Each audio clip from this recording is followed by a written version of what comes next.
انسان کے سامنے آنسو بہانا بے عزتی کی بات ہے، استغنا کے خلاف۔ اپنی حاجت لوگوں کے سامنے بیان بولو نہ کی جائے۔ اگر آپ نے کر دی، آپ کسی کے سامنے رو دیے، اس کی نظر میں آپ کی عزت کیا ہو جائے گی؟ کم۔ مت رو، اپنے آنسو چھپاؤ لوگوں کے سامنے۔ ہمارے حضرت فرمایا کرتے تھے اپنی بیماریاں بھی چھپاؤ۔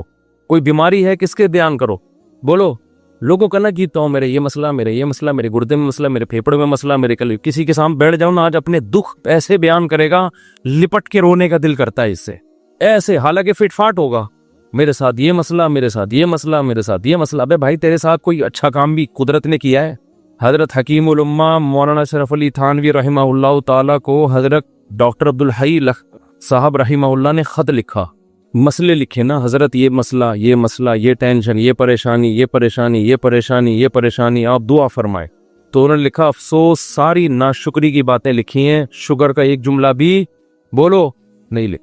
پہلے شیخ اس طرح کے ہوتے تھے کہ آپ کے اندر جو فالٹ ہے نا اس کی اصلاح کرتے تھے، اب بھی ہوتے ہیں، بہت سے لوگ اچھے ہیں لیکن بہت سے ڈرامے بازی بھی آ گئی ہے اس میں۔ آج ایک آدمی نے مجھے بتایا کہ اچھا بھلا ایک رشتہ ہو رہا تھا میرا، تو لڑکی کے ابا جو ہیں ان کے کوئی شیخ، ان کے کوئی بزرگ ہیں، ان لڑکی کے ابا نے بزرگ سے پوچھا کہ میری بیٹی کے لیے فلاں کا رشتہ آ جائے، بزرگ نے استخارہ نکال کے منع کر دیا۔ یہ بھی ایک مبالغہ ہے، غلو ہے۔ اپنے بچوں کی شادی میں اپنے شیخ سے پوچھنے کی آپ کو ضرورت؟ دیکھو شیخ پیر و مرشد کا مطلب کیا ہوتا ہے؟ وہ آپ کو اللہ سکھائے، آپ کو دین کی باتیں سکھائے، آپ اس سے شریعت سیکھو، اللہ سے تعلق سیکھو۔ شادی بھی اپنی مرضی سے کرو، آپ ہر چیز میں شیخ سے پوچھا جا رہا ہے تو بھائی وہ آپ کے گھر کے حالات آپ سے زیادہ نہیں جانتا۔ باپ جتنا اچھا بیٹی کے لیے فیصلہ کر سکتا ہے، ماں جتنا اچھا فیصلہ کر سکتی ہے، پیر و مرشد نہیں کر سکتا۔ پتہ نہیں کیا بنا لیا لوگوں نے پیر و مرشد کو، اپنی شادی بھی پیر صاحب جہاں کہیں گے وہاں ہوں گی، بچے کی شادی بھی پیر صاحب۔ وہ بھائی پیر ہے یا تمہارا باپ ہے؟ یہ خدا ہے؟ یہ پیر صاحب اللہ سیکھنے کے لیے ان کو بولیں بس اللہ سکھائیں، ٹھیک ہے نا؟ اس کے علاوہ مجھ سے لوگ آ کے، بہت سے عقیدت مند لوگ ہیں مجھ سے آ کے پوچھ رہے ہوتے ہیں میری بچی کا یہ مسئلہ وہاں کر دوں۔ میں کہتا نہ میں آپ کی بچی کو جانتا ہوں، نہ میں اس کم وقت کو جانتا ہوں معذرت کے ساتھ جس سے آپ کی بچی کی شادی ہو، میں کہاں مشورہ دوں گا؟ خود فیصلہ کرو بھائی۔ تو اتنا زیادہ اپنے گھروں میں یہ جو پیر و مرشد ٹائپ کی چیزیں ہیں، جو اور ایک نمبر پیر ہوگا نا وہ یہی مشورہ دے گا، کہے گا بھائی اللہ سیکھو، مجھے کیا پتا کہ آپ نے کہاں شادی کرنی ہے کہاں نہیں کرنی ہے، تو آپ کا گھریلو معاملہ ہے۔ طلاقیں دے رہے ہیں پیر سے پوچھ کے، طلاقیں کس سے پوچھ کے دے رہے ہیں؟ پیر و مرشد سے پوچھ کے۔ تو کہاں سے کہاں بات چلی جاتی ہے۔ تو میں یہ عرض کر رہا تھا، دیکھو مخلوق کے سامنے رونا، رو لیتا ہے انسان، کبھی پریشان ہوتا ہے تو رو لیتا ہے، ہر ایک میں توکل برداشت ایک جیسی نہیں ہوتی، لیکن اللہ کو مخلوق کے سامنے رونا پسند بولو نہیں ہے۔ میری عادت ہے میں اپنے بھی کچھ معمولات کبھی کبھار بتا دیتا ہوں۔ کبھی اللہ نہ کرے کوئی بیماری آئے، اللہ نہ کرے، تو میں کبھی دعا کی درخواست بھی مسجد میں اعلان نہیں کرواتا۔ جیسے 8-10 سال پہلے مجھے ملیریا ہو گیا تھا، کافی رمضان میں ہوا، کافی بیمار ہو، ملیریا بھی اپنی حماقتوں سے ہوا، احتیاط نہیں کی اور ہو گیا تو بھی ٹیسٹ نہیں کرایا۔ فنٹر گیری چل رہی تھی اس وقت، تھوڑی انسان ذرا اور ینگ ہوتا ہے تو فنٹر پنا اس میں زیادہ ہوتا ہے، ٹیسٹ کروا لیتا، ٹائم پہ علاج ہو جاتا تو مسئلہ نہیں بنتا۔ بخار ہوا، اتر رہا ہے، چڑھ رہا ہے بخار، فنٹر گیری میں ہی ہم زندگی گزار رہے ہیں، وہ بہت ہی خطرناک ہو گیا۔ یہاں مؤذن میں اب مارکیٹ سے شارٹ ہو گیا، 10-12 سال پرانی بات ہے۔ مارکیٹ سے جب بھی کوئی چیز شارٹ ہوتی ہے جو ہر وقت اویلیبل ہو تو لوگوں کو ٹینشن ہوتی ہے۔ مؤذن صاحب نے یہاں اعلان کر دیا امام صاحب کی طبیعت بہت خراب ہے، تمام حضرات سے دعاؤں کی درخواست۔ میں نے مؤذن صاحب کی کھچائی کی، میں نے کہا میں نے آپ کو کہا ہے کہ آپ پبلک کو بتائیں کہ امام صاحب کی طبیعت خراب ہے، کیا ضرورت ہے شور مچانے کی؟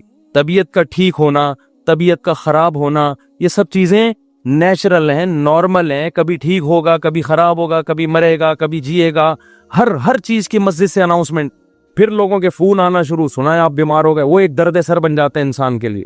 صرف ان لوگوں کو انسان بتا دے، اپنے چند بزرگوں کو جن سے اسپیشلی دعا کی درخواست کی جا سکتی ہے، بھئی طبیعت خراب ہے، آپ سے کہہ رہا ہوں کہ آپ میرے لیے دعا کریں۔ شور مچانے کی، لوگوں میں پبلش کرنے کی اس کو کی ضرورت نہیں ہے، یہ اللہ کو پسند نہیں ہے یہ عادتیں۔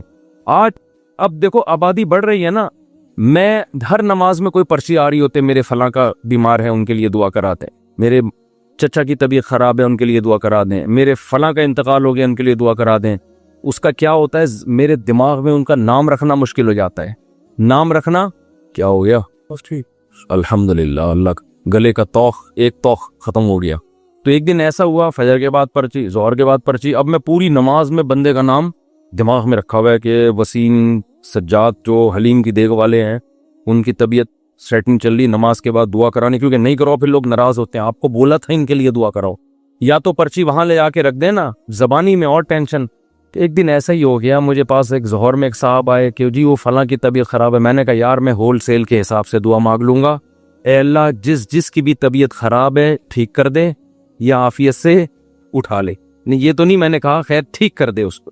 اور جو دنیا سے جا چکے ہیں اللہ ان سب کی, یہ تو چلتا رہے گا بھائی, کوئی مرے گا کوئی جیے گا. امام کو کیا مرغا بنایا ہوا ہے, کیا بنایا ہوا ہے آپ لوگوں نے امام کو, پورے محلے کی رپورٹیں اس کو, ہر گھر میں وہ فلاں بیمار فلاں. میں نے کہا, انہوں نے کہا نہیں, اجتماعی دعا میں یہ ہوتا ہے اللہ ہو سکتا ہے کسی کی سن لے, اللہ ہو سکتا ہے کسی کی سن لے, شاید وہ ادھر کونے میں ایک بندہ بیٹھا ہوا اس کی ٹھا کر کے اوپر. میں نے کہا دیکھو دعا اس کی زیادہ قبول ہوتی ہے جو درد دل سے مانگتا ہے, اور درد دل سے آپ کے ریلیٹو مانگیں گے. کسی کو کیا پتا کہ سجاد حلیم والا کون ہے, وسیم کباڑ والا کون ہے, سلیم گولے گنڈے والا کون ہے, اور شریف پنچر والا کون ہے, کسی کو کیا پتا یار. جب اس طرح دعائیں مانگیں گے لوگ کہیں گے اللہ ہے وہ ٹھیک کر دے, تیری مرضی, نہیں بھی کر تو کوئی اتنی بڑی ٹینشن والی بات نہیں ہے. آپ اپنے خاص محبت والے چاہنے والوں کو بتایا کرو, کوئی بزرگ ہیں جن سے تعلق ہے, یا امام سے خود کہہ دو کہ مفتی صاحب میرے فلاں کی طبیعت خراب ہے آپ دعا کر دیں, کیونکہ آپ کو عقیدت ہے امام صاحب سے, شاید ان کی دعا, تو انسان کھڑے کھڑے وہی دعا کر دے, یہ سنت ہے. صحابہ نبی کے پاس آ کے یہ نہیں کہتے تھے کہ مسجد نبوی میں فلاں کے لیے دعا کروا دیں, صحابہ یہ کہتے تھے یا رسول اللہ آپ میرے لیے یہ دعا کر دیں. نبی اسی وقت کھڑے کھڑے ان کے لیے دعا کرتے تھے, اور بہت دفعہ سامنے قبول بھی ہو جاتی تھی. نبی صلی اللہ علیہ وسلم نے ایک دفعہ ارشاد فرمایا کہ میری امت کے 70,000 لوگ بغیر حساب کتاب کے جنت میں داخل ہوں گے جو اللہ پہ بہت زیادہ توکل کرتے تھے. تو ایک صحابی کھڑے ہوئے حضرت عکاشہ مجمع میں, انہوں نے کہا یا رسول اللہ میرے لیے دعا کر دیں, میں بھی انہی میں سے ہوں. یہ نہیں کہا یا رسول اللہ میرے لیے 27ویں رات کو سب کے سامنے دعا کروا دیے گا, بس یا رسول اللہ آپ میرے لیے بھی دعا کر دیں. آپ نے فرمایا اللہ اللہم اجعل عکاشۃ منہم, اے اللہ عکاشہ کو بھی ان لوگوں میں شامل کر دے. جب حضرت عکاشہ کی دعا نبی نے مانگی صحابہ کو تو جوش پیدا ہو گیا. ایک اور صحابی کھڑے ہوئے, یا رسول اللہ میرے لیے بھی دعا کر دیں کہ اللہ مجھے بھی ان میں سے کر دے. آپ نے فرمایا سبقہ کا بہا عکاشہ, عکاشہ سبقت لے گئے. کیا مطلب, حدیث کا مفہوم کیا ہے کہ اللہ نے یہ فضیلت اس کے لیے رکھی تھی جو اس فضیلت پہ بہت زیادہ حریص ہو, اور یہ حرص عکاشہ میں ہے کیونکہ انہوں نے کسی اور کے کھڑے ہونے کا انتظار نہیں. یہ بذریعہ وہی نبی کو پتا چلا نا کہ یہ اللہ اسی کے لیے قبول کرے گا جو پہلے نمبر پہ کھڑا ہو کے دعا مانگے گا, دوسروں کے لیے آپشن نہیں ہے. تو نبی سے تو ڈائریکٹ درخواستیں کی گئی ہیں. اس طرح علماء سے کہنا چاہیے کہ حضرت میرے فلاں کا مسئلہ ہے, یہ دعا کرا دیں, یہ کر دیں آپ دعا, تو یہ ٹھیک ہے. لیکن اجتماعی پرچیاں دے دے کے دعائیں کا کبھی کبھار ٹھیک ہے, اس کا معمول بنانا ٹھیک نہیں ہے. اپنے غم کو کس کے سامنے بیان کریں, اللہ کے سامنے. اس کو پبلش کرنا آج فلاں کے ساتھ یہ مسئلہ مجھے اچھا نہیں لگتا, کبھی ذرا سی طبیعت خراب ہوئی, ملیریا ہو گیا تھا, تو یہاں پھر دعائیں شروع, اور مفتی صاحب بیمار مسئلہ. ابے بھائی اللہ کے سامنے بیان کرو, کیوں پبلک, پھر تبلیغ ترس کھا رہی ہے. اچھا نہیں لگتا کہ کوئی آپ پہ آ کے ترس کھائے, بیچارہ کہے آپ کو. لوگ کہیں گے مفتی صاحب بیچارے, مجھے تو اچھا نہیں لگتا بھائی, مجھے آ کے کوئی کیا کہے, بولو بیچارہ. بھائی ہم تو بیچارے نہیں, ہم اللہ کے سامنے بیچارے ہیں, آپ کے سامنے فنٹر ہیں. ایسے ہی رہو, تو کون ہے اور کیا, تو کون ہے, میں بیچارہ. ایک شاعر کا شعر ہے بڑا زبردست, اللہ بچا کے رکھے, استغنا کے ساتھ ہی رکھے, لیکن لوگوں کے سامنے کمزوری ظاہر کرنا. ہمارے فرماتے کوئی دوا بھی کھاتے ہو نا لوگوں سے چھپ کے کھایا کرو. کوئی بھی دوا کھا رہے ہو, لوگ اپنی بیماری لوگوں کے سامنے ایسے نکلو, یہ کوئی بیماری نہیں, فٹ فاٹ, بے شک چھپ کے کچھ بھی کھا رہا ہو, ٹھیک ہے نا, لوگوں کے سامنے مت غم کو ظاہر کرو. تو ایک شاعر نے بڑی اچھی بات کی ہے, رہبوتک خیر من رحموتک, کہ لوگ تجھ سے ڈریں.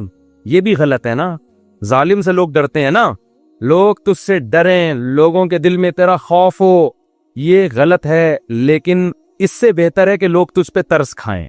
نہیں آ رہی بات. دیکھو دو غلط چیزیں ہیں, لوگ آپ سے ڈریں، یہ بھی کیا ہے؟ غلط. یہ تو ظالم ہونے کی علامت ہے نا، ظلم کر رہے ہو آپ، لوگوں کو ڈرا رہے ہو. لیکن اس نے کہا یہ غلط ہے مگر اتنا نہیں جتنا یہ غلط ہے کہ لوگ آپ پہ ترس کھائیں. یہ زیادہ غلط ہے، یہ آپ کے کمزور ہونے کی، یہ آپ کے بے عزت ہونے کی دلیل ہے. ظالم کی بھی عزت ہو جاتی ہے، ڈر سے ہوتی ہے. مظلوم جس پہ ظلم ہو رہا ہوتا ہے نا، اور وہ رو رہا ہوتا ہے ظالم کے سامنے، اس کی معاشرے میں عزت نہیں ہوتی. اور عزت بڑی چیز ہے. تو ہاں، ہر ایک کو ایک ہی لاٹھی سے نہیں ہانکنا چاہیے. ایک حد تک لوگ برداشت کرتے ہیں، اس کے بعد انسان کے حوصلے پست ہو جاتے ہیں. تو اس لیے اس تین چیزوں کا معمول ختم کریں. لوگوں کے سامنے مت بتائے کریں یہ ہو گیا فلان ہو گیا. اللہ کے سامنے روئے انسان، اللہ کے سامنے اپنی حاجت. تو لوگوں کے سامنے اپنا غم بیان کر کے رونے سے عزت بڑھتی ہے یا کم ہوتی ہے؟ کم. اللہ کے سامنے رونے سے، اپنا غم بیان کرنے سے عزت کم نہیں ہوتی، بلکہ اللہ کی نظر میں عزت بڑھ جاتی ہے. ہمارا معاملہ الٹا ہے، پبلک کے سامنے روتے ہیں اور اللہ کے سامنے روتے ہوئے ہمیں شرم آتی ہے. میں نے دیکھا لوگ دعا میں منہ پہ ہاتھ رکھ لیتے ہیں، اگر ان کو کبھی رونا بھی آ رہا ہو، بھائی کھلے عام رو، کوئی مسئلہ نہیں ہے. یہ اللہ کے سامنے رو رہے ہو. ہاں، لوگوں کو دکھانے کے لیے مت رو. آج کل ٹیلی ویژن میں اس قسم کی چیزیں بھی موجود ہیں، پروگرام چل رہے ہوتے ہیں رونے کے، اشتہار لگے ہوتے ہیں ہمارے ہاں، رو رو کے دعائیں مانگی جائیں گی. آدمی حیران ہوتا ہے، تم نے پہلے سے اشتہار لگا دیا اور بالفرض تمہیں رونا نہیں آیا تو پبلک کہے گی تم نے اعلان تو یہ کیا تھا رو رو کے دعائیں مانگی جائیں گی، کم بخت رو کیوں نہیں رہا ہے اب تو. تین ناٹک اور یہ ڈرامے اللہ کو پسند نہیں ہے. اور کمال کی بات یہ کہ ہمارے نبی نے فرمایا اللہ سے رو کے دعا مانگو، رونا نہ آئے تو ٹینشن کی بات نہیں ہے، رونے والی صورت بنا لو، انداز رونے والا ہو، اسٹائل رونے والا ہو، جیسے بھیکاری مانگ رہے ہوتے ہیں. دیکھو، رونا نہ آئے اور انداز رونے والا بنا لے، یہ رونے سے بھی زیادہ بہتر ہے. کیونکہ اللہ کہتا ہے کہ اس کے بس میں جو ہے وہ اس نے چھوڑا نہیں ہے. کیونکہ جب رونا آتا ہے تو دعا میں دل لگتا ہے، رونا نہیں آتا تو دعا میں دل نہیں لگتا، پھر بھی انسان مانگتا ہے. یہ ادا اللہ کو زیادہ پسند ہے. بہت مشکل ہے بات سمجھانا. بہت آج کل لوگ کہتے ہیں نا عبادت میں دل ہی نہیں لگ رہا. ارے عبادت میں دل لگے گا تو وہ تو مزہ آئے گا نا عبادت میں. کمال تو جب ہے جب دل نہ لگے پھر بھی کرو عبادت، پھر بھی عبادت کرے انسان. تو اللہ کے سامنے روتے ہوئے شرم محسوس بولو نہیں کرنی. جیسے اذان کہتے ہوئے شرم نہیں آنی چاہیے. سفر میں جب ہم جاتے ہیں نا، بعض دفعہ ٹرین جنگل سے گزر رہی ہوتی ہے. علماء کہتے ہیں کہ اگر ایسی جگہ نماز پڑھنی ہے جہاں قریب میں کوئی محلہ نہیں ہے، اذان نہیں ہوئی ہے، تو فرض نماز کے لیے پھر آپ کو کیا اذان کہنی ہے، وہاں اذان پڑھنی ہے. اب میں نے وہاں نمازیوں کو بھی دیکھا، ان کو اذان دیتے ہوئے شرم آ رہی ہوتی ہے. ٹرین میں اذان دیتے ہوئے لوگ کیا کہیں گے؟ ملا. لوگ کیا کہیں گے؟ ملا کہیں. ابے یہ تو پورا ملا نکلا. ہمارے محلے میں ایک صاحب کا رشتہ ٹوٹا اسی چکر میں. اچھا بھلا نوجوان، فٹ فاٹ، کھاتا پیتا، خوبصورت آدمی. اس کے لڑکی والے آگے گھر میں منگنی کرنے کے لیے، اتنے میں اذان کیا. لڑکا گھر میں نہیں تھا، اذان کی آواز آئی. اب لڑکے والوں نے فخر سے بتایا کہ پتہ ہے ہمارا بیٹا اذان دے رہا ہے، یہ جو اذان ہے نا یہ ہمارا بیٹا دے رہا ہے. لڑکی والوں نے کہا ابے یہ تو ملا نکلا. یہ کیا نکلا؟ یہ سچا واقعہ بتا رہا ہوں. اس بیس پہ انہوں نے رشتہ توڑ دیا. تو کل قیامت میں پتہ چلے گا بھائی. اللہ کہے گا جاؤ ان لبرل لوگوں کے ساتھ اسی جہنم کی آگ میں جاؤ. وَإِذَا نَادَيْتُمْ إِلَى الصَّلَاةِ اتَّخَذُوهَا هُزُوًا وَلَعِبًا. قرآن کہتا ہے جب تم اذان دیتے ہو تو یہود و نصارہ اس اذان کا مذاق اڑاتے ہیں. تو اللہ کا نام آسمانوں میں بلند کرتے ہوئے ہمیں شرم محسوس نہیں کرنی چاہیے. اس لیے کبھی جنگل میں، ٹرین میں، جہاں ٹرین اگر اسٹیشن پہ ہے تو اذان کی ضرورت نہیں ہے، لیکن اگر جنگل میں ہے اور آپ نے فرض نماز پڑھنی ہے تو ایسے ٹرخانے والے طریقے سے نماز نہ پڑھا کرو، بلکہ پراپر طریقے سے کھڑے ہو کر قبلہ تلاش کرو کدھر ہے، پراپر طریقے سے اذان دو. اس میں اگر شرم آ رہی ہے تو اور زیادہ دو. ٹھیک ہے نا؟ اللہ کو بتاؤ کہ اللہ ان کمبختوں کو نماز چھوڑتے ہوئے شرم نہیں آ رہی تو مجھے تیرا نام بلند کرتے ہوئے شرم کیوں آئے گی؟ اذان بہت بڑی عبادت ہے، اللہ کی کبریائی آسمانوں میں بلند ہوتی ہے. اور ایک بات اذان پہ آئی ہے تو یہ بھی بتا دوں، اذانیں بہت لمبی کھینچنا یہ سنت نہیں ہے. آج کل اذان شروع ہوتی ہے، اللہ وہ اتنا کھینچتا ہے اذان کو، اتنا کھینچتا ہے. یہ مد کہیں بھی ثابت نہیں ہے اذان میں. دیکھو اللہ اکبر میں جو الف کی مقدار ہے نا، اللہ، یہ اللہ ہی ہے بس، اللہ نہیں ہے کہیں بھی. تجوید کی روح سے ادھر مد بنتا ہی نہیں ہے. ہاں جب آپ کہتے ہیں حی علی الصلاح تو یہاں مد ہے، صلاح کو کھینچ سکتے ہیں. हई को नहीं खींच सकते, हई अलस्सला। लोग क्या करें, हई अलस्सला, अजीब अजीब अजानें हो रही हैं। एक दफा हम कहीं गए नमाज पढ़ने के लिए, तो अजान जब शुरू हुई ना, तो वो कहने लगे वो ऐसे स्टाइल में अजान के मैं अभी बताऊंगा तो फिर वो मीम बन जाएगी इस पे। तो बस वो खुद ही सोच लें। हम लड़के बैठे थे, हमको हंसी आने लगी। हमने कहा ये क्या कर रहा है, पता नहीं अजान दे रहा है क्या कर रहा है। एक इमाम नमाज पढ़ा रहे थे, पूरी नमाज सही पढ़ाई। जब वो सलाम फिरने लगे तो अस्सलामु अलैकुम व रहमतुल्लाह। हमने कहा यार अच्छा भला अस्सलामु अलैकुम व रहमतुल्लाह पढ़ रहे थे, अस्सलामु अलैकुम व रहमतुल्लाह करके इधर को मार। अजीब, ना कुरान सीखते हैं ना अजान सीखते हैं। जिसको खड़ा कर दो ले जाके बस वो शुरू कर देता है। एक इमाम के पीछे हमने नमाज पढ़ी देहात में, वो पूरी सूरह फातिहा गलत पढ़ रहे थे, लेकिन उनको तोएं पढ़ना आता था। बस उन्होंने नौरानी कायदे में तोएं का लफ्ज अच्छी तरह सीख लिया था। तोआ होता है, ये ता नहीं होता। बाकी कुछ सीखा नहीं उन्होंने। अब वो नमाज पढ़ा अल्हम्दुलिल्लाह रब्बिल आलमीन, हमदू को पढ़ रहे हैं हमदू, हमने बर्दाश्त कर लिया। इहदिना सिरात, स्वाद नहीं निकल रहे, लेकिन जहां तो आएगी ना कहते हैं इहदिना सिरातल मुस्तकीम। ठीक है, हम कह रहे यार पूरा गलत पढ़ रहे होते हैं, लेकिन जहां तो आती है एकदम, तो ये चीजें सीखने की हैं भाई। इतना मोटा मोटा कुरान या मोटी मोटी अजान हर मुसलमान के लिए सीखना जरूरी है। तो अजानों को बहुत ज्यादा खींचा ना करें। एक तो खिलाफ सुन्नत भी है, दूसरा लोगों से फिर अदब नहीं होगा अजान का। अजान के वक्त खामोश रहना चाहिए, अजान को गौर से सुनना चाहिए। जब आप इतनी लंबी खींचोगे अजान तो फिर कहाँ उसका अदब होगा, काफी टाइम लग जाता है उसमें।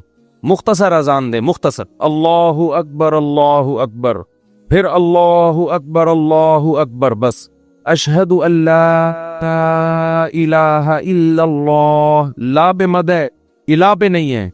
नहीं यारी बात, हम ऐसे ही अजान दिया करते थे। लोग कहते हैं हरम में इतनी लंबी अजानें हो रही हैं, वो हरम का माहौल है, एक हरम की एक बरकत है, वहां लंबी अजान भी तो सुनने के लिए जाते हैं लोग। बहुत से अरब उलमा को उस पर भी इश्काल आते हैं। बहुत से अरब तो कहते हैं हरम में भी जो इतनी लंबी हो रही है खिलाफ सुन्नत है, लेकिन वो तो हरम का मामला है, उनको अपने हाल पे छोड़ दो। वो फिर भी वहां मसला ये है कि वहां का तो माहौल ही ऐसा है ना। नॉर्मली जब आप अजान दें तो इतनी लंबी अजान नहीं होनी चाहिए कि लोगों के लिए उस वक्त खामोश रहना, उसका अदब करना एक आजमाइश बन जाए। और फिर स्पीकर इतने भारी भरकम नहीं होने चाहिए कि उस अजान से लोगों के कान के पर्दे फटना शुरू हो जाएं। इससे लोग फिर इन शायर इस्लाम की इज्जत करने के बजाय तौहीन करना शुरू कर देते हैं। खास तौर पे गैर मुस्लिम ममालिक में जहां आपको कोई अजान की परमिशन दे दे तो एतदाल से अजान दें, उनके आराम का ख्याल रखें। तो जल्दी से मैं ये बात को ख़त्म करूं। देखो, दुआएं मांगने में शर्म और आर महसूस ना करो। अल्लाह के सामने गिड़गिड़ाने में शर्म और आर महसूस ना करो, इसका मामूल बना लो। हजरत उमर फरमाया करते थे कि मेरी दुआ कबूल हो रही है या नहीं, मुझे इससे गरज नहीं है, मुझे इससे गरज होती है कि मुझे दुआओं की तौफीक मिल रही है कि नहीं मिल रही। तो जितनी दुआ डॉक्टर ठीक करेगा, जा मांग डॉक्टर से, मेरी मर्जी में ठीक करूं ना करूं, लेकिन तूने ये बता दिया है कि तू मुझे अपना मोहताज, तू अपने आप को मेरा मोहताज नहीं समझता। तूने अपने अमल से ये साबित कर दिया है कि तू अपने आप को नहीं समझता कि मैं अल्लाह का मोहताज हूं। तू नहीं समझता कि अल्लाह सब कुछ कर सकता है। इसलिए अल्लाह की नजर में दुआ की वैल्यू है।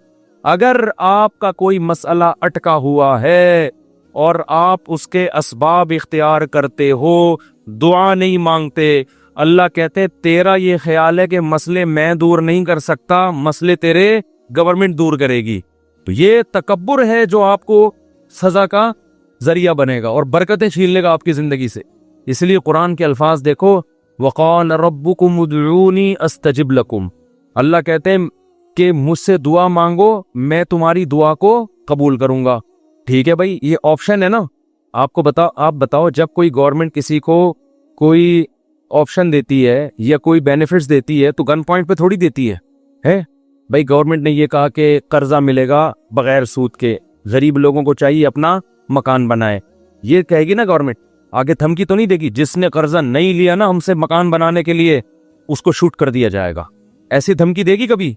तो यूं ही कर दो अगर मुंह से नहीं निकल रहा कुछ है। धमकियां दे के कभी किसी को कोई सहूलत दी जाती है? हाँ, देहाती माएँ करती हैं ऐसा। वो एक आदमी ने प्रैंक बनाया कि अंग्रेजों की माएँ और पाकिस्तानियों की माई में क्या फर्क है, बड़ा जबरदस्त था। अंग्रेज की माँ खाना ला के रख देगी, खाना है खा, नहीं तो यहाँ से दफा हो जा। ठीक है ना। पाकिस्तानी और देहाती माँ क्या करेगी, वो मेरा बेटा खा ले, ये मैंने तेरे लिए पकाई है बिरयानी, मैंने तेरे लिए ये पकाया है, पहले मिन्नतें करेगी, बच्चा नहीं खाएगा तो धमकियां देने पे आ जाएगी उसको, खा वरना मैं थप्पड़ मारूंगी तेरे की बेगैरत, तूने बनवाया क्यों मुझसे, ये मुझे पता नहीं है ये। तो नॉर्मली ऐसा होता नहीं है कि आप किसी को कोई नेमत दे रहे हो और साथ में बंदूक निकाल के बोलोगे ये लो। किसी को आपने हदिया दिया, 100 रुपए, 1000 रुपए, 500 रुपए आपने किसी को दिए, ये आपकी खिदमत में, वो कह रहे यार मैं तो अभी जरूरत नहीं है आपका, बड़ी नवाजिश, आप बंदूक निकाल ले, तो ये हदिया रहेगा? ये हदिया थोड़ी रहेगा। तो कोई भी जब हुकूमत या कंपनी किसी को सहूलत देती है तो वो गिफ्ट को फिर गिफ्ट ही करार देती है। लेकिन अल्लाह का स्टाइल यहाँ पे बिल्कुल, अंदाज बिल्कुल अलग है। अल्लाह क्या कहते हैं, मुझसे मांगो, ये बेनिफिट्स मिल रहे हैं ना अल्लाह की तरफ से, है भाई। अल्लाह क्या कह रहे हैं, मुझसे मांगो और मैं जो मांगोगे मैं वो तुम्हें दूंगा। बस ये अल्लाह ठीक है, हमें तूने बता दिया कि हम मांगेंगे और तू देगा, हमें ये बात पता चल गई, अब हमारी मर्जी, हम जब चाहें तो उससे मांगे, हमें ये सहूलत का पता चल गया, अब हम हमारी मर्जी, अब हमारे, कहते हैं इट्स अप टू यू, कहते हैं ना ये अब आपके ऊपर है, आप मांगे या नहीं मांगे। नहीं आगे अल्लाह ने बंदूक निकाल ली है, ठीक है ना, बंदूक निकाल ली। अल्लाह कहते हैं इन्नल्लज़ीना यस्तकबिरूना अन इबादती, याद रखो मुझसे मांगने में तकब्बुर किया, मांग, मैंने तो कहा है मांगो, अगर नहीं मांगा, किब्र से काम लिया कि नहीं जी हम नहीं मांग रहे, सयदखुलून जहन्नम दाखिरीन, जलील करके जहन्नम की आग में फेंक दूंगा। अरे भाई अल्लाह तू हमें गिफ्ट दे रहा है दुआ का या जुर्माना लगा रहा है, क्या कर रहा है? समझ में आने वाली बात है? कोई समझ में आने वाली बात? बिल्कुल समझ में नहीं आ रही है। यही वजह है कि कुरान में और मकाम पे जब अल्लाह ने कहा ना मेरी ये नेमतें हासिल खाओ, तो फिर ये नहीं कहा नहीं खाओगे तो यूं कर दूंगा, ये नहीं कहा। अल्लाह ने कुरान में कहा कुलू वशरबू, खाओ और पियो, हद से तजावुज ना करो, ये नहीं कहा अगर नहीं खाया ना तो जहन्नम में फेंक दूंगा। ये कहा कुरान ने? क्या हो गया भाई? अल्लाह ने कहा फन के हो, निकाह करो, ये नहीं कहा नहीं किया ना जहन्नम में फेंक दूंगा मैं, बशर्ते के गुनाह से बचे इंसान, गुनाह करोगे फिर तो जाओगे जहन्नम में। लेकिन जो भी अल्लाह ने नेमतें दी हैं उनको बंदूक की नोक से नहीं अल्लाह ने कहा, क्योंकि वो नेमत फिर नेमत रहती नहीं है, वो नेमत थोड़ी रहती है फिर वो। लेकिन यहां अल्लाह क्या कह रहे हैं, मुझसे मांगो मैं तुम्हें दूंगा। हम खुश हो गए, जबरदस्त, अल्लाह की तरफ से इनाम मिल गया, ठीक है, जब सहूलत से टाइम मिलेगा तो मांग लेंगे, मूड होगा, और नहीं भी मांगा तो अल्लाह ने बस एक ऑप्शन दिया है कि मांगोगे तो मिलेगा। लेकिन अल्लाह ने क्या किया, अंदाज देखो, कहा कि अगर नहीं मांगा तो जहन्नम में जलील करके दाखिल कर दूंगा। सवाल पैदा होता है अल्लाह ये तू गिफ्ट दे रहा है या हमें डरा रहा है, आजमाइश में डाल रहा है? अल्लाह कहते हैं गिफ्ट भी दे रहा हूं लेकिन ये बहुत बड़ी आजमाइश भी है, क्योंकि अगर कोई बहुत बड़ा सेठ आपको एक खाली चेक दे और कहे इस पे पैसे लिखो और साइन कर दो, और आप उस चेक को उठा के उसके सामने डस्टबिन में डाल दो, इसका मतलब आपका आप ये नहीं है कि आपको पैसों की जरूरत नहीं है, आपका सेठ के बारे में ख्याल है कि इसने झूठा चेक दिया है, ये झूठ बोल रहा है, वरना कभी आप उसको डस्टबिन में उठा के नहीं फेंकते। बहुत मुश्किल है बात समझाना, बहुत मुश्किल।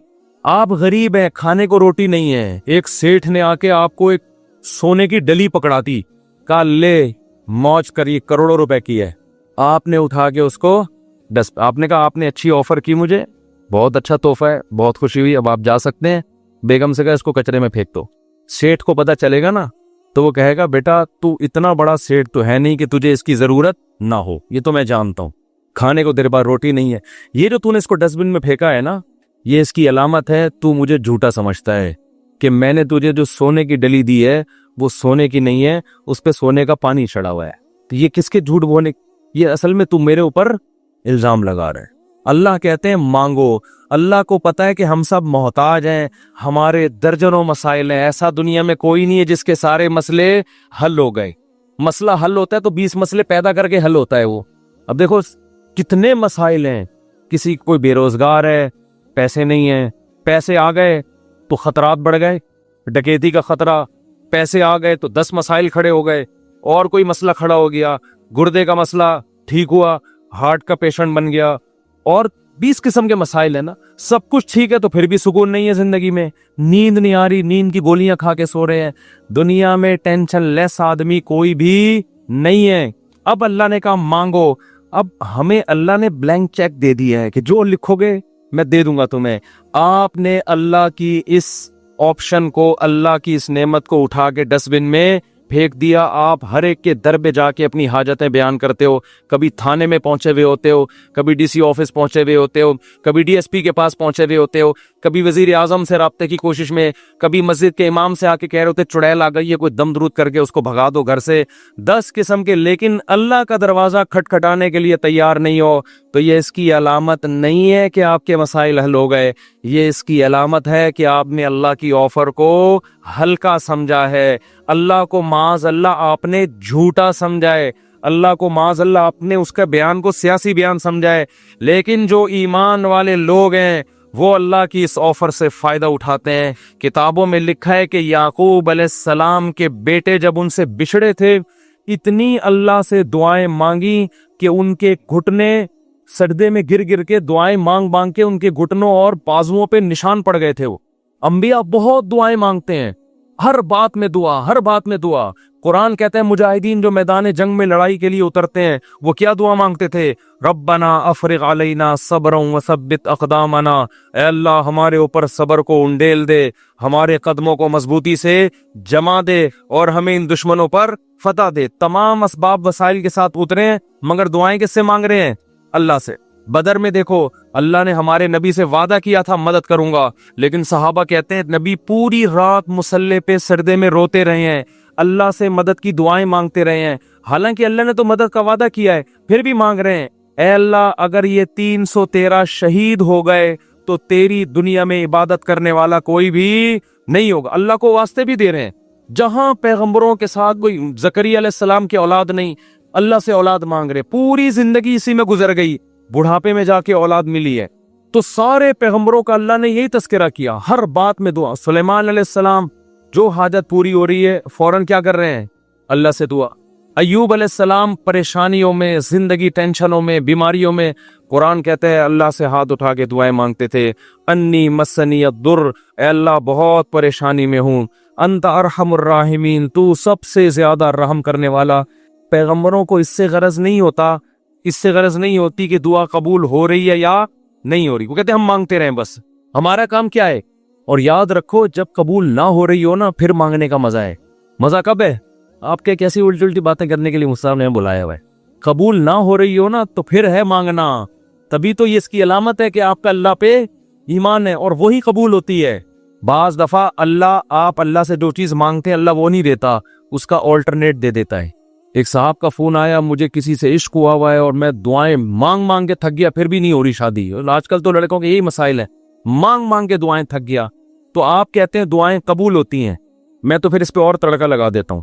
मैं कहता हूं बहुत से लोग कहते हैं हम जिसको मांग रहे हैं वो मिली नहीं, चलो नहीं मिली, मुकद्दर में होगा, दुआ कबूल नहीं हुई। मुफ्ती साहब कह रहे हैं दुआएं क्या होती हैं?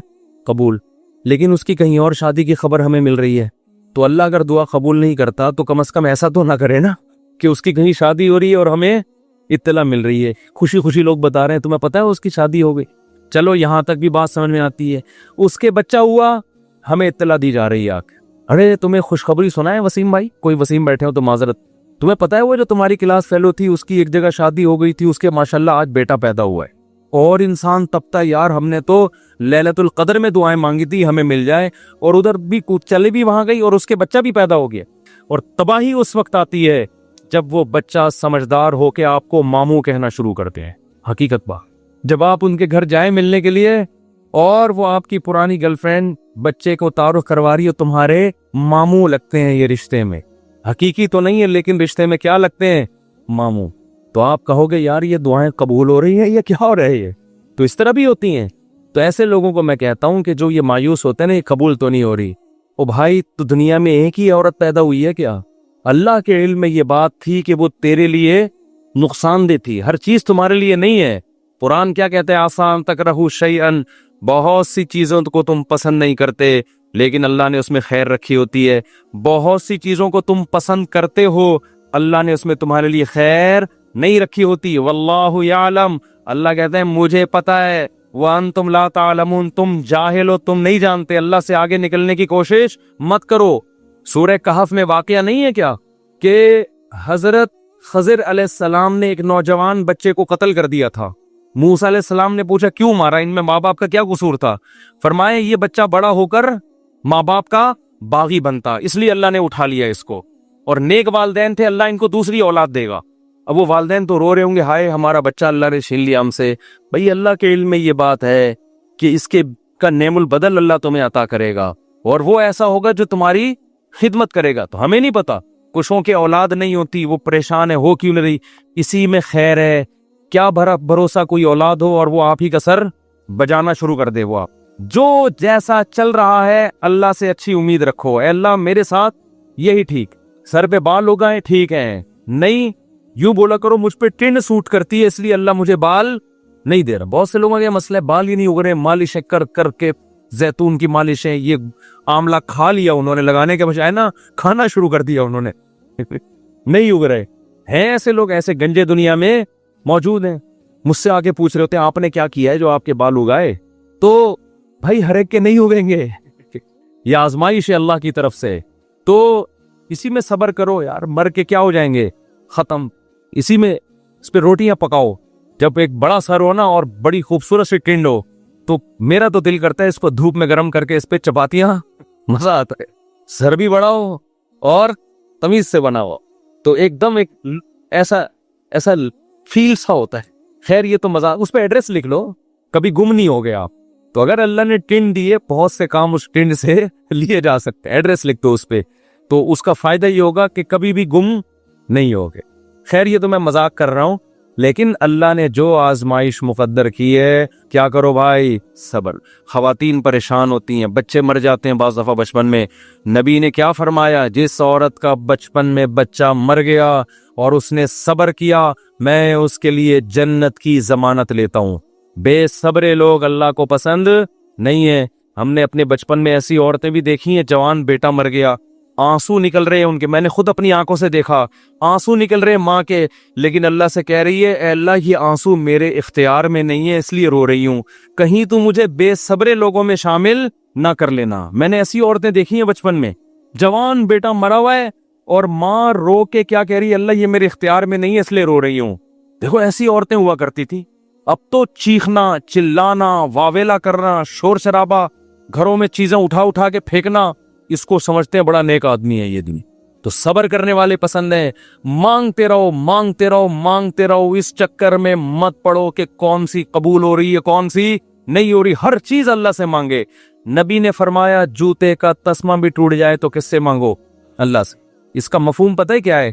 मतलब ये कि लोगों से मत मांगो, लोगों से मत मांगो। हर हाजत किसके सामने पेश करनी है? अल्लाह से। फिर कबूल हो जाए ठीक है, नहीं है तो ज्यादा ठीक है। और मैंने तो अपनी जिंदगी में देखा है भाई कि इंसान हकीकत में अल्लाह से गिड़गिड़ा के मांगता है ना, दुआ कबूल होते हुए नजर आती है उसकी। देखो दुआ की हैसियत क्या है कि आपने अल्लाह के दफ्तर में अपनी फाइल जमा करा दी, तसल्ली हो गई, आपका काम अब हो जाएगा, अब आप टेंशन ना लें। लोग कहते हैं ना गवर्नमेंट के इदारे में, भाई हमने फाइल जमा करा दी है, अब हमारे बस में जो था वो हो गया, अब ये प्रोसेस से गुजरेगी, जो भी आपका प्लॉट आपके नाम होना है, गाड़ी आपके नाम होनी है, घर पे आपको मैसेज आ जाएगा। तमीज से बैठ जाओ, बार बार जा जाके वहां पूछते नहीं रहो फोन करके, सर मेरा काम हो गया, सर मेरा काम हो गया। भाई फाइल, पेशेंट आप हॉस्पिटल में, अच्छे हॉस्पिटल में अगर आप दाखिल करा देते हो, आप कहते हो वो बंदा सेव है, अब ये डॉक्टरों के हवाले मैंने कर दिया, अब आप तसल्ली से। तो जब आप दुनिया में तसल्ली कर लेते हो यार पेशेंट डॉक्टरों के हवाले कर दिया, फाइल गवर्नमेंट के दफ्तर में जमा करा दी है, तो अल्लाह के यहाँ दुआ मांग के भी मुसलमान को तसल्ली होती है। मैंने अपना दुखड़ा किसके सामने रख दिया है? अल्लाह के। अब उसकी मर्जी है, वो करे ठीक है, नहीं करे तो भी ठीक। अब मेरे लिए जो फैसला होगा वो बेहतर हो।